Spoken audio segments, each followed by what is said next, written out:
Vicenza registra un boom di presenze turistiche, numeri che superano il periodo pre-Covid. A marzo sono state più di quelle dello stesso mese del 2019, 48.813 presenze rispetto alle 46.555 dell'ultimo anno pre-pandemia, pari a un incremento di quasi il 5%.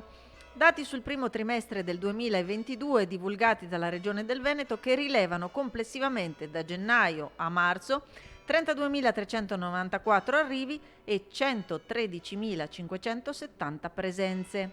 I dati rilevano che nel primo trimestre del 2022 siamo riusciti a superare addirittura le presenze del 2019, anno pre-Covid, quindi insomma punto di riferimento, anche perché si trattava di un'annualità estremamente positiva da un punto di vista appunto di presenze turistiche, e devo dire che c'è grande soddisfazione su questo. In questi 2 anni abbiamo lavorato tantissimo presidiando i mercati nazionali e internazionali, abbiamo organizzato workshop, cercato di promuovere nel migliore dei modi la nostra destinazione turistica sia in Italia che all'estero, e devo dire che i risultati cominciano a vedersi.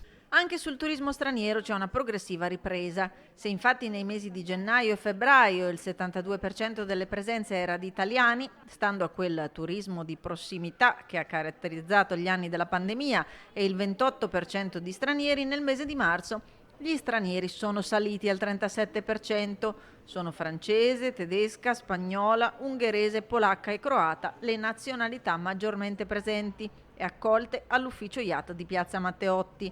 Ma la sfida per l'estate è appena partita, si mette in moto la macchina turistica anche per l'accoglienza del turismo oltreoceano. La sfida è proprio quella di avere delle presenze turistiche, non dei semplici passaggi. Il pernottamento diventa fondamentale non solo appunto per gli alberghi, bed and breakfast e in generale per tutte le strutture ricettive, ma soprattutto per il tessuto commerciale. L'idea è che possano vivere a 360 gradi la città, e devo dire che la nostra città è pronta a accogliere tutti.